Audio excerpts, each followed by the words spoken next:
જૂનાગઢમાં નવરાત્રીના પર્વને લઈને સરસ્વતી શનિ મંદિર ખાતે પાવાગઢ પર્વની પ્રતિકૃતિ મૂકવામાં આવી છે। નવરાત્રીનું પર્વ ચાલતું હોય ત્યારે માતાજીની આરાધના વિશેષ રૂપે લોકો કરતા હોય છે।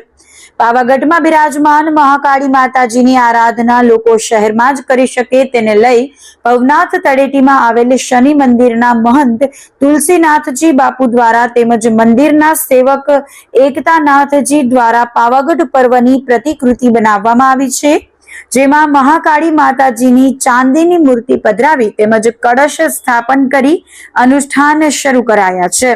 નવરાત્રી પૂર્ણ થાય ત્યાં સુધી પાવાગઢના દર્શન લોકો કરી શકે તેને લઈ શનિ મંદિર ખાતે આવતા માઈ ભક્તો માટે વિશેષ સુવિધા ઉપલબ્ધ કરવામાં આવી છે। ત્યારે નવરાત્રીના પર્વમાં પાવાગઢના મહાકાળી માતાજીના દર્શનનો લાભ લેવા મંદિરના મહંત તુલસીનાથજી બાપુ દ્વારા અપીલ કરવામાં આવી છે। જય માતાજી।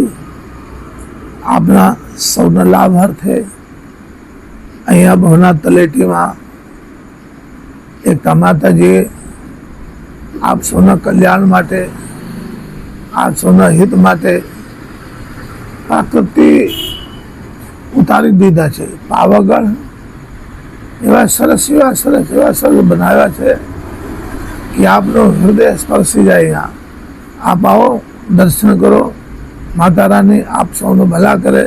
અહીં આશ્રમમાં નવરાત્રિ દરમિયાન વર્ષો બરસ અનુષ્ઠાન ચાલતો હોય છે અને દર વખતે સંપુટિત પાઠ હોય। સંપુટિત દૂધ લાવીએ, જમાઈએ, દૂધમાંથી માખણ કાઢીએ, મગરનું દહીં બને, ઘી બનાવીએ, ઘીનો દીવો, આ પ્રમાણે અહીંયા આ પાઠને હવન ચાલે છે। તો આપ સૌ આ ગિરનાર ભૂમિ, પતિત પાવન ભૂમિ, તપસ્વી ભૂમિની અંદર આવીને એક પંથના લાખો કામ આપને સિદ્ધ થશે। અહીં આ આશ્રમમાં સતત પાઠ, પૂજા, 2 ટાઈમ આરતી, પ્રાર્થના, સ્તુતિ, તુલસીનાથ બાપુને એ જ કામ છે, બીજું કંઈ કામ છે નહીં। રાતના દિવસ